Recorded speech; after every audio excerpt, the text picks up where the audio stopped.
Good afternoon, friends. In the last two video sessions, we discussed active voice and passive voice.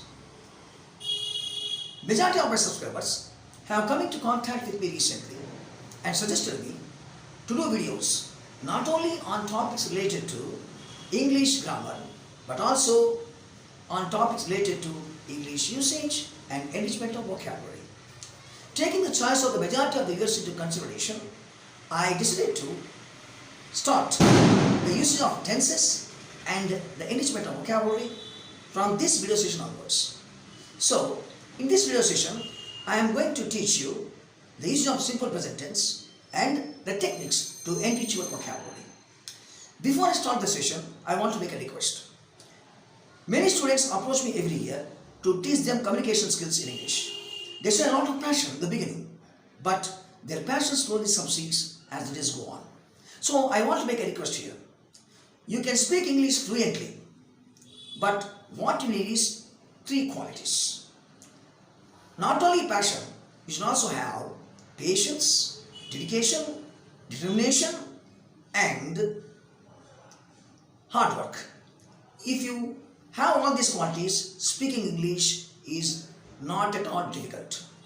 So I request you to observe this video session carefully, and I also want you to use the sentences I discuss here in your daily conversations. Now take a look at this simple present tense. First, how the simple present tense is formed. The form is subject plus V1, that means verb 1, plus object or complement. In some books, V1 is also called bare infinitive. Bare infinitive means without to. Now see, let us take an example here. My father reads the Hindu newspaper every day. So, here you observe, reads. It is in simple present tense. Now another point to note here is, why I added yes. My dear friends, when the subject is third person singular, we should add yes or yes to the verb. So my father reads the Hindu newspaper every day. Take another example. Dinesh teaches English to my brother every evening. Here, teaches. This is the verb. It is in simple present tense. Here also I added yes because the subject is third person singular. Now take a look at another example. Tagore was a famous poet. I told you, after verb, we can write either object or complement. What is complement? Complement tells us something about the subject. It tells us the quality of a subject or the mood of a subject or the feelings of a subject. That is complement. So you see, Tagore was a famous poet. The poet is noun complement. Now, let us discuss the usage of simple present tense. First thing is, simple present tense is used for habitual actions. What are habitual actions? Actions which we perform from the time we get up till we go to bed every day are habitual actions. See the example. Kamala plays the violin every evening. See, observe this. Plays, that is verb, every evening. So, she is performing this action every evening. This is habitual action. So, I use simple present tense here. Kamala plays the violin every evening. Take another example. She goes to school by van at 8:30 a.m. every day. So this is also a habitual action. See, goes, here's the verb, every day. So every day indicates habitual action.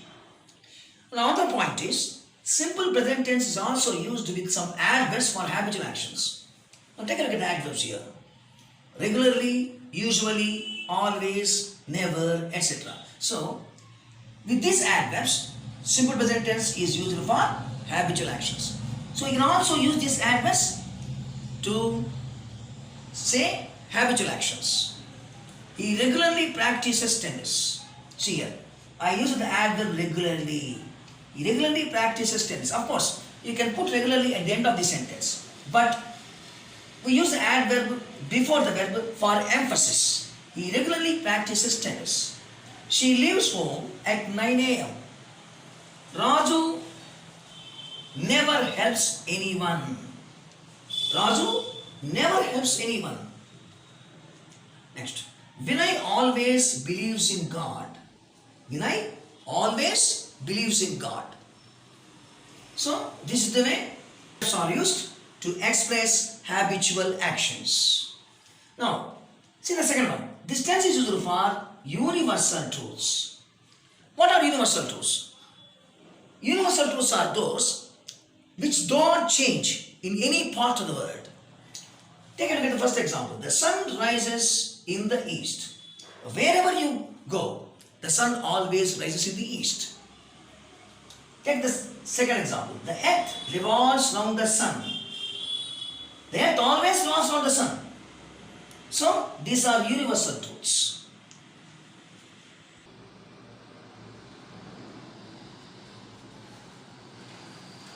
See the next usage. This tense is used for frequently repeated actions with some adverbs or adverb phrases. These are the adverbs with which we use the simple present tense for frequently repeated actions. Rarely, frequently, seldom, often, once, twice, thrice, on Sundays, on Fridays, every Monday, every Wednesday. These are adverbs or adverb phrases.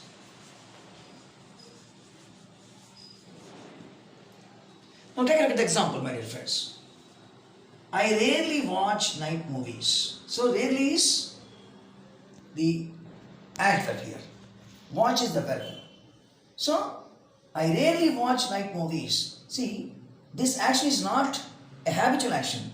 This is called a frequently repeated action. Vimala often goes to her uncle's house. Often is adverb and goes is verb. Raju frequently meets her cousin. Frequently is adverb. Meets is verb. So, if you look at these examples, you can understand the actions in these examples are frequently repeated actions, but not habitual actions. They don't occur every day. They happen frequently. Take a look at some more examples. My mother goes to temple on Fridays. That means every Friday my mother goes to temple. This is adverb phrase. Now, the last example. We have English class twice a week. So not every day. Twice a week means in a week, for only 2 days we have English class. So when you observe all these examples, you can understand how the adverbs or adverb phrases are used to speak simple present tense. Now see, take a look at the next one. This tense is also used for natural actions. What are natural actions? Actions which happen naturally without the intervention of any human being. Without the intervention of anyone, these actions happen naturally. Take a look at the examples. Leaves fall in winter. See, I underlined this verb and as well as the word winter because I want to let you know how actions happen naturally in seasons or situations. Leaves fall in winter. Flowers blossom in spring. Oil floats on water. Climate is hot in tropical countries.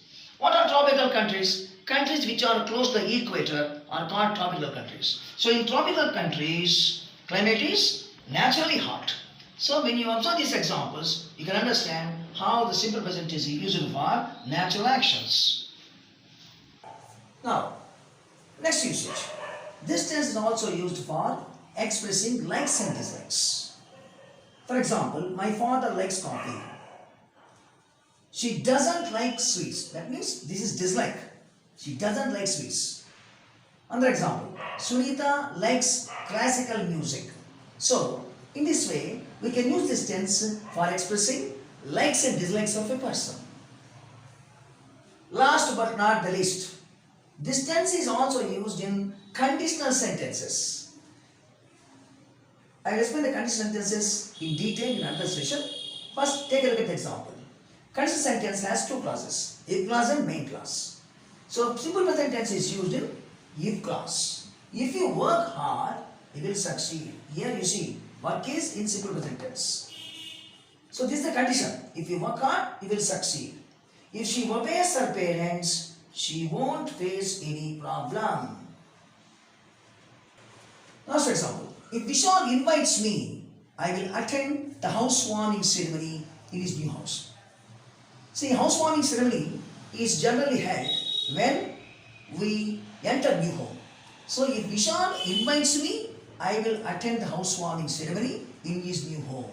So in this way, simple present tense is used in conditional sentences. Now, the last thing is how to form negative and interrogative. Interrogative means questions. Interrogative sentences in simple present tense. To form a negative or an interrogative sentence, we should use do or does as helping verbs. Remember that, my dear friends. See, negative. How to write the negative in simple present tense? You don't know him. And the question is, do you know him? Form the interrogative in simple present tense, helping verb do is used. For third person, we should use does.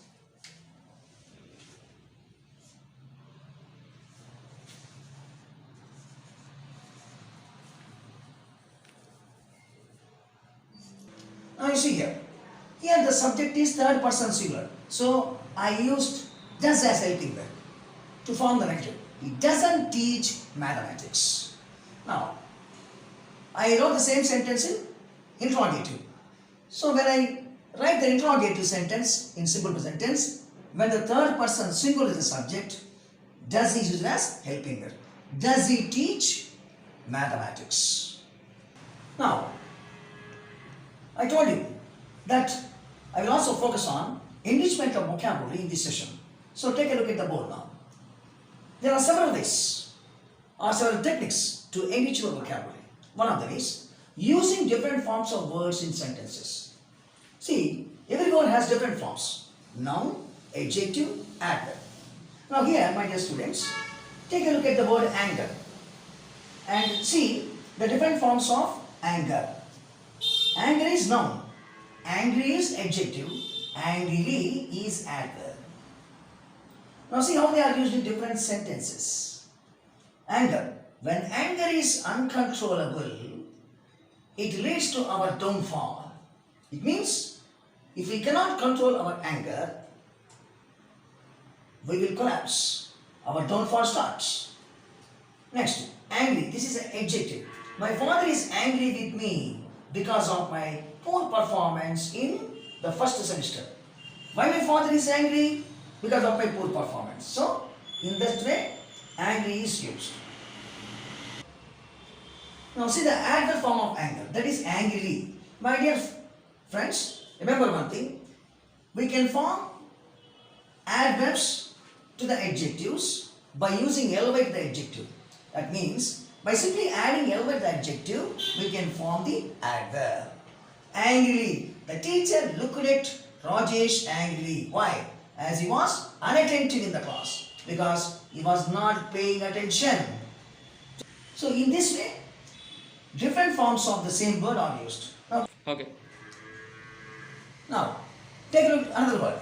Courage. Courage is noun. Courageous is adjective. Courageously is adverb. Now, see how each form of the word is used. Courage. A man of courage never hesitates to accept challenges. It means a man of courage doesn't hesitate. What is the meaning of hesitate? To have a doubt in one's mind, to say something or to do something. A man of courage never hesitates to accept challenges. Now see, this is adjective courageous. Bhagat Singh was a courageous freedom fighter. Courageous is adjective. Now, see this word, courageously. This is another form of the word courage. Indian soldiers fought courageously. How they fought? Courageously against the Chinese army and did not let it cross the Indian line of control. So, when you take a look at these examples, you can understand how different forms of the words are used in sentences. This is one of the ways of improving vocabulary. There is another way of improving vocabulary. We will discuss it now. Now, another way to improve your vocabulary is to learn synonyms of different words. For example, take a look at this word, abandon. Abandon has many synonyms: leave, forsake, desert, renounce, relinquish, give up. Generally, students by heart synonyms. If they by heart synonyms, they cannot store them permanently in their memory. So how to remember synonyms of any word?